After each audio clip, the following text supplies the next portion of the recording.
Good morning, everyone. It must be Friday at 9:30. Here I am again. So, I'm happy to be downtown Peoria. Oh, wait. Let me introduce myself. Marylee with United Stroke Alliance, where we're about the prevention, awareness, and recovery from stroke. And we did a mic check. We're good. We're all good. Like We're all good. As I've been doing these Facebook Lives, I love to reach out and to find new topics and new things to talk about. And I'm very blessed to be in an international networking group called Business Networking International, or BNI. And that is how I came connected with the organization that we're connecting with today. That is all about HVAC, which stands for heating, cooling, ventilation. And I'm with Britt Ewalt this morning, and you are the owner, correct? My wife is. Your wife is. Yeah, Good for wife, her. Yeah, my wife Heather owns it. I just help her keep it running in a row. So. Okay, yep. All right, that's good to know. That's good to know. And I have prepared a few questions and a few things for us to talk about. And we're on my tablet this morning, so I'm close enough that I can see your questions. So if some questions come up. So a little bit about you. You've been, your wife purchased the organization, the business, when? Yeah, so my wife purchased it about 4.5 years ago now. Okay. But I started with the company as a service tech in 1993. Okay, so you've been a long time. Mm-hmm. Yep, I've been here for quite a while. I left for a little bit and went to the corporate world and worked inside. And how'd that work for you? That did not work well. I am not a corporate politician by any means. Me neither. It's kind of nice to have a little bit of Yep. of control. So anyway, I've got some questions that we're going to go through, and I'll try and sort of pay attention to the screen if any of your questions come up while we're still live. And we're going to, even though I know furnaces and air conditioning, when you have a whole house system, they're all kind of connected. But I want to focus a little more on air conditioning because we're in the height of air conditioning season right now in the Midwest, and I certainly know in the South and the Southwest and many of the areas that we are connected with. So if I guess one of the things that I hear all the time lately is efficiency of a system. So from older to medium to new furnaces, new units, whatever. Talk to us a little bit about efficiency, what we're looking for, and all of that. Yeah, so there's a lot of different efficiencies in air conditioning, and their air conditioners are rated on a SEER rating, which is SEER, which stands for Seasonal Energy Efficiency Ratio. Oh, okay. Layman's term, what that means is miles per gallon, like in your car. Oh, okay. So the higher the SEER, the lower your utility bill. I like that. Yeah, so it's pretty simple. I didn't know it's that. It's the numbers for your utility. Okay. The minimum in our area that we can sell for a SEER is 13 SEER, but they make them up to anywhere from 24 to 28 SEER. But honestly, we don't promote anything over the 17 because the price to get up into the higher SEER, you just never get that payback on your utility. So we stay in that average range of like 17 SEER, and then the price range to install it is more tolerable at that point. Okay. If someone lived in a warmer climate, we've got some Tucson, Phoenix folks that occasionally watch, would that be different for that part of the country? Or is it just price? Is it price generated? It's all price driven. So like if you have more cooling demand time, the higher SEER would be more beneficial because your utilities would be lower quicker with it. The issue that they have with the higher SEER though is, when you figure out your cost savings and how it affects your utility and you get your payback because of that investment. Right. The higher SEER equipment, when they have a part failure, parts are more expensive. Okay, so it's a bigger financial commitment. Yes, Absolutely. And it can okay, Mm-hmm. yeah. So it's something to be aware of. As far as, is there anything new technology in the HVAC world, or anything new and up and coming we should be aware of? There's nothing real new that's in effect right now. The biggest issue they're having is on the refrigerant, which is the Freon in the unit. It used to be R22 was the main type of refrigerant. They recently stopped producing that, so everybody switched to either 410A or Carrier promoted it as Puron, which is the same thing, but now the government standards are changing to where that is probably going to change again in the next 5 to 7 years. Okay. My techie says he would like me to move this a little closer so we can see you better and hear you. Well, wait. We're propped up on a book, Chuck. Sorry. Never mind. We're propped up on a book, so we're gonna deal with it. Visually, it's probably better if I don't better. Oh, come on. Before we talk specifically about air conditioners, one of the things, John had his stroke almost 19 years ago, and I've had to take on all those, well, it used to be manly things, but any of us are good for that. And we have a preventive maintenance, or what we call service contract. And do most, your Standard Heating and Cooling here in Peoria, we're down here on Adams Street, and I know about yours, but do most reputable companies have a service contract? And talk to me about what that typically covers and what the benefits might be. Sure, and that's a good question. There are a lot of companies that offer the maintenance agreements.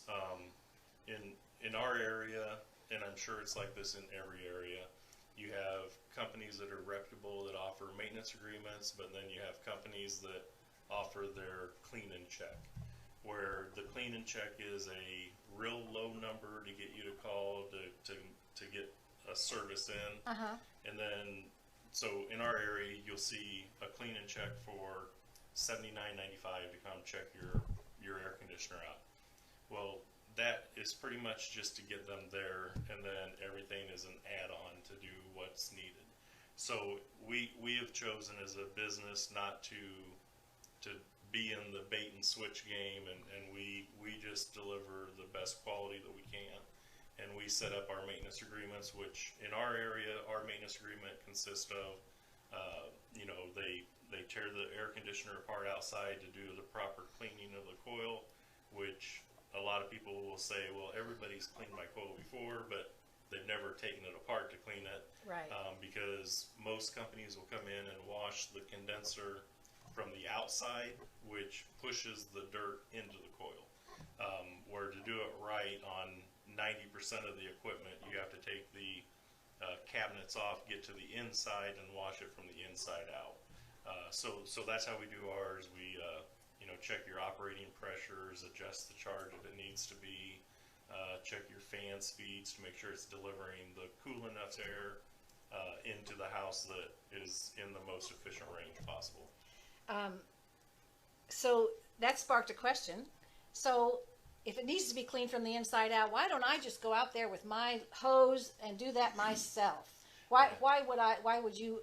So there are some people that are handy though and able to do it themselves, but it is a risk to do that. You just have to make sure that there's electricity going to it. You have to disable the electrical. You have to unwire some of the wires. I'm not into that. I'm not into that So, kind of self-service. yeah, some people are, but it's usually a little bit more than what the normal homeowner does. I know with our service contract, they come twice a year. We're connected with Victor. Oh yes. Although you really have terrific people here, but it's kind of funny because my husband has memory issues and he remembers Victor. But you change the furnace filters, and your furnace filters that you bring are like nothing I've seen at Lowe's or Home Depot. So talk to us a little bit about filters for units, the differences. And I know you're not going to set judgment on anyone, but educate us a little bit on filters. Sure. the air filters are rated in what they call a MERV rating, an MERV, which is the higher the MERV, the better filtration it does. So when you go to like Lowe's, Menards, those places, they have several different styles you can pick from. The basic one, which is the cheapest one, is like a MERV 3, and it's the blue or the white fiberglass looking that it catches. It'll do a really good job at catching a softball, but it doesn't catch dirt. So if you're just trying to keep debris from getting into your system, it'll be fine, but to do a filtering, it doesn't do much for you. The pleated ones that you look at in there that have the wider pleat, those are like a MERV. Coffee filter looking pleats. I'm sorry. Does it look like coffee like filter? coffee filters. There's some of them though. The filter, it's like the accordion. If you pull it a little bit farther apart, that is a lower MERV. So that's like a MERV 5.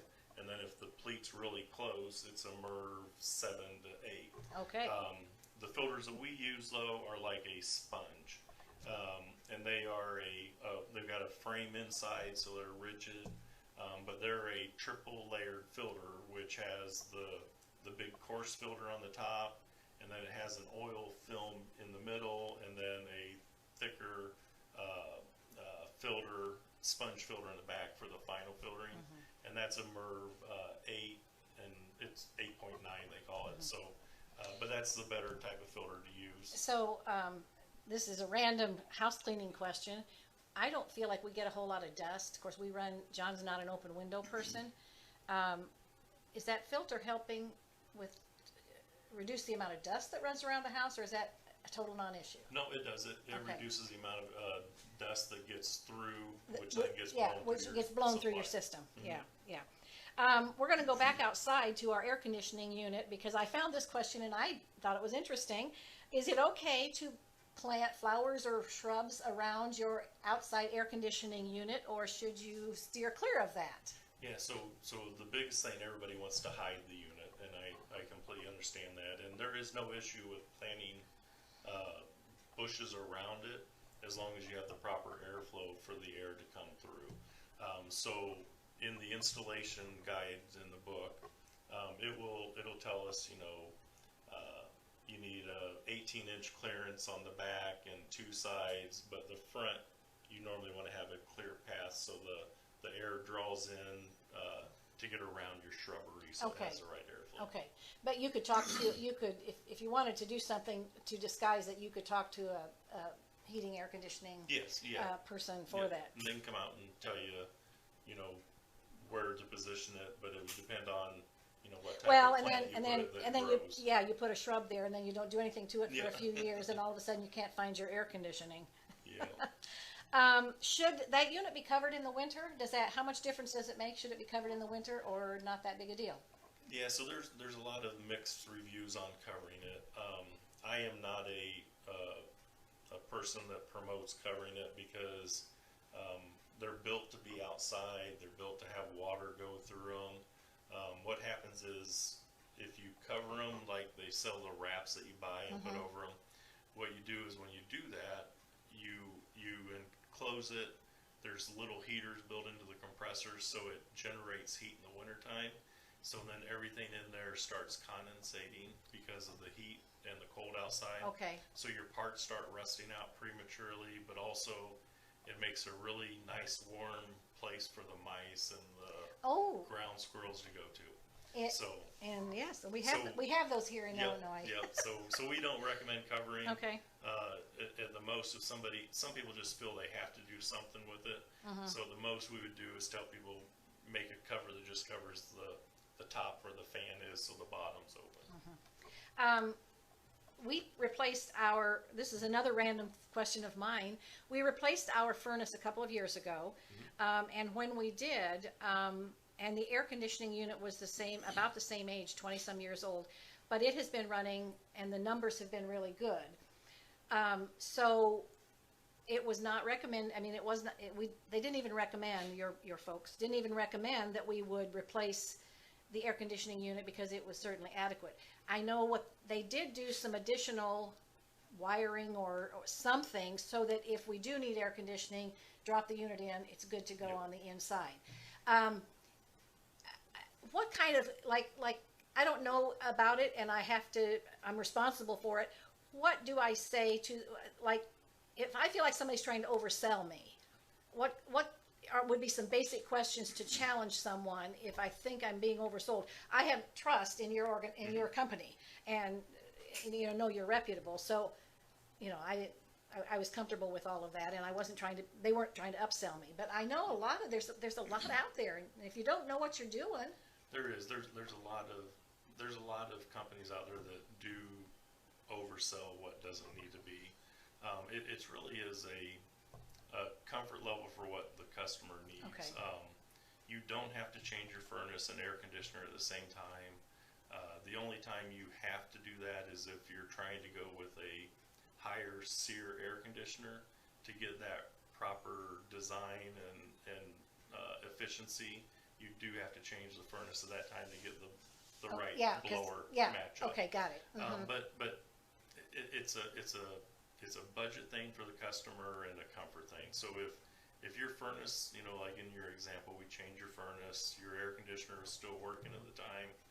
If you're comfortable with, okay, I want to just do the furnace right now and let the air conditioner run out and see if we get another few years out of it. There isn't a big cost savings of doing them at the same time. You save a couple, 2 or 3 hours of doing them at the same time. Yeah, I got it. But a lot of, if the customer is comfortable of, okay, it's 100 degrees and my air conditioner decided to fail, but I decided I didn't want to change at the time, there's that comfort that you may be a day or two without air conditioning because we have to work it in. But and a day or two without air conditioning isn't as bad as a day or two without heat. Right. Yeah. Especially here in the Midwest. Yeah. Talk to me about thermostats. Sure. So there's tons of thermostats on the market. There's the basic stats that are just digital that you can just set what you want. And then they have the setback type, the programmable. And then also the new style are the Wi-Fi enabled ones. There's some out there, the Nest thermostat, everybody's heard of the Nest. We don't promote it at all just because it's not supported in our area. So if you buy a Nest thermostat in this area and it goes bad, you have to send it off to get warranted. So we have to put a temporary stat in and charge for that stat until your other one comes. So we stay with a local reputable company, which is like Honeywell, and we will put in pretty much any of the mentioned stats that I did, but the Wi-Fi stat that they have, it's very similar to the Nest, where it will track what you're doing in the stat. You can remotely access it to either turn it off, turn it on. Now that's what the last one we got, and I can grab my phone, and I can turn it when we're traveling. I can turn the heat up, turn the heat down, on and off. And we don't, and ours is several years old, so we don't even have. I'm sure there's even state of the art beyond that. I don't need more than what I have. Yeah, so we go with the Honeywell one that gives a lot of the same features as the Nest. The only thing it doesn't give you is, so like the Nest, you can do spreadsheets and see what your average usage been. Some people like. I don't think most of our viewers need spreadsheets. Yeah, and it's not gonna change your end result of how the unit operates. Right. As far as like programmable thermostats, a lot of people are like, well, I want to turn the thermostat to 80. I normally run it at 75, but I want to turn it to 80 when I'm not at home, so it, doesn't run as much. Normally, we don't recommend going much more than a 2-degree swing, because if you go like the 5 degrees, the amount of time the unit has to run to get it back under condition. Okay, I see what you mean. You lose the savings on your utility because of the longer run of it. So usually 2 to 3 degrees is about the maximum offset. So kind of the last, I guess, thing I want to ask, not necessarily last, but the last thing on my mind is, my air conditioning's been running fine and it's staying at my 76 degrees that I like it, that John likes it in the house. and all of a sudden it's 82, it's 83, it's 84. What's the first thing? So I realize it's not working like it should. I don't know anything about it. What's the first thing I should do? I mean, call my service. Oh, because this is one thing about the service contract that you provide, your organization, your company provides, and that is if we have to call after hours or have an emergency, we pay straight rate. We don't have to pay the overtime, Correct. the extra. And on 4 occasions, that's worked for us over the years. I mean, we had it for 10, 12 years, so it's not very often. But say all of a sudden it's 82, 83, so it's like, whoops, something's not working. What's the first thing we should do in addition to calling our service provider? Yeah, so the first thing you want to do is, make sure that the equipment is running, so the blower inside is running and the unit outdoor is running. If both of those items are running, then, I guess the first obvious thing, make sure your thermostat didn't get turned off. Okay, Or the set point get that's turned good. Yeah. offset. Okay. But as long as your thermostat's still set where Start you at the lowest common denominator. Yeah. But as long as your thermostat and everything's set where you normally do, and it's starting to raise in temp, check to make sure that both indoor outdoor units are running, and then if they are, then start with like your air filter. Make sure your air filter's clean. If it's not clean and it's plugged up, where your air conditioning lines are that come from the outdoor unit to the end, there's an insulated one, either black insulation or white. If your filter's dirty and it's starting to not let your unit run right, that line will start getting ice forming on it. Okay. So you know you have a problem. Okay. And it's either the filter's dirty or a refrigerant issue. So if you see that ice building, turn your thermostat off so the furnace shuts off and pull your filter out. If your filter is dirty, replace the filter, let it sit for an hour or so it thaws out, and then turn it back on and see if it fixes it. Yeah. Sometimes it will. Sometimes it's just a matter of the dirty filter is not letting the air move across, so that coil gets too cold too fast and it starts forming ice. Yeah. That happened to us about a month ago, and it was on a Friday, of course, at 4:15. Yep. And it was it was a small part. The guy that came was just delightful. We really enjoyed him, and he was able to get the part and get it right back on. But it was something, again, that told something else to do something. It was like one of those, because you always have the reaction, oh my gosh, I'm going to have, thousands of dollars with a new unit. And he said, oh, it's the such and such, whatever it was. And he said, I think I've got one, or I can get one. And he ran and got one and came back. In less than an hour, we were back on. So I guess that's my advice, is don't assume that you've ruined your unit and that you're broken forever. Yeah. Are there any questions? Let me look and see if we've got. Does anybody have any questions with what we're talking about? Anything we have forgotten? Is there what benefit is there in working with your local power company? Are there any benefits with working with your local power company, and where would you start with that? I know we hear about it all the time, but it's so like in our area, I'm not sure like some of your right, viewers are gonna have, yeah. But in our area with Ameren, they do have incentive programs right now in place to, some of it's based on income, some of it's based on just age of equipment, that you get some incentives towards the new equipment. But you really don't work with the utility company, you work with a contractor. Like a third party. Yeah, well, you work with like the contractor, so like us. like you. Yeah, okay. We're set up as an allied dealer. Okay. Which is through Ameren, so we have all the forms that we need, so we can help facilitate the rebates, so they all come through. So if there's a question about that, start with a reputable HVAC company and let them work with you. Yeah, but like in our area with the utility, you can also go to Ameren's website and type in the search for the question. Okay. And it will bring up allied dealers in the area. Okay. So then you get to pick. Your company may be on there, they may not be. Okay. All right. Anything else you can think of? No, the biggest thing that we've been getting a lot of questions with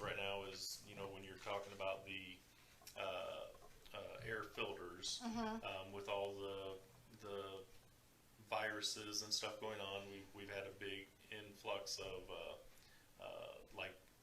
air filtration. Oh beyond yes, that. I'm glad you brought that up. Yeah. So Like one of air the purifying air purifier systems or something. Yeah. So when all the coronavirus started in March, a lot of companies were starting to promote different things and saying this was the cure-all. I held back because I'm not going to promote anything until we know it is a true fix. Proven. Just so you don't take advantage of people in crisis. But iWave is a manufacturer design that is an air purifying system that they have been able to prove that it does help with the virus when it's in your home to filter the air. But it is a very neat system, very easy to install. In our area, they run about, for a regular residential system, about $600, $620 installed, and it will clean the air. It also helps with odors and dust control in the air. So we've been selling a lot of those lately too. But if you do a search for the iWave, go to their site. They have demonstrations on how it works, how it filters. I put it in our house at home before all this ever happened because we bought a new home and the people before had dogs and it had an odor in the home. But we run it and it takes care of all the odor and stuff like that. So it is a neat product that is a good option for that. I have a unit that is not with the furnace, a separate unit that 99 in the house, 99.9. And John and I don't get sick. We don't have colds. I mean, he has a lot of health issues, but we don't get the colds and the flus and any of that. So I'm a firm believer in that, and I'm glad you brought that up because I know that's really big out there with all that's going on. If my HVAC system is 15 years old, does that change the price of a maintenance agreement? Good question, Chuck. Yeah. Normally, the price on a maintenance agreement is it doesn't really change based on your age of the equipment, but based on the style of the equipment, it could change because a normal furnace and air are pretty much the same, but if you get like a geothermal or something like that, it could affect the price of it. The age, the age is not really a factor on it anymore. It used to be.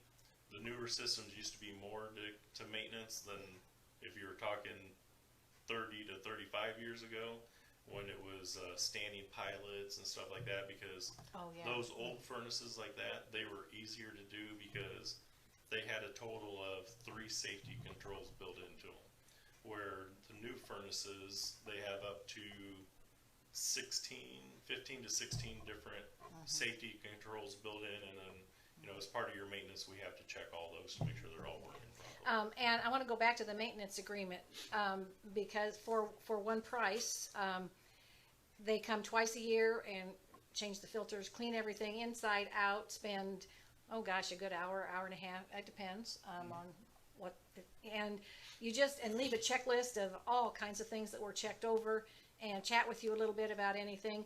And about 3 years before we bought the new furnace was when we started, and I brought it up, we started having that conversation. So I was prepared for a range of what it was going to cost, and we kind of could prepare ahead so it didn't become a crisis. So I really, really appreciated that.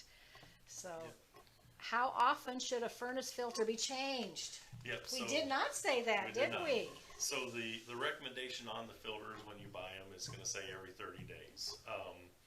It really depends on the home and how the home's used. If you have one pet, or if you I got 3 dogs and 2 cats. I do need to change it every 30 days. Yes. I don't have any I don't have any pets. But a normal home where like in our home, it's me, my wife, and the grandkids come over pretty regular, but we have no pets anymore.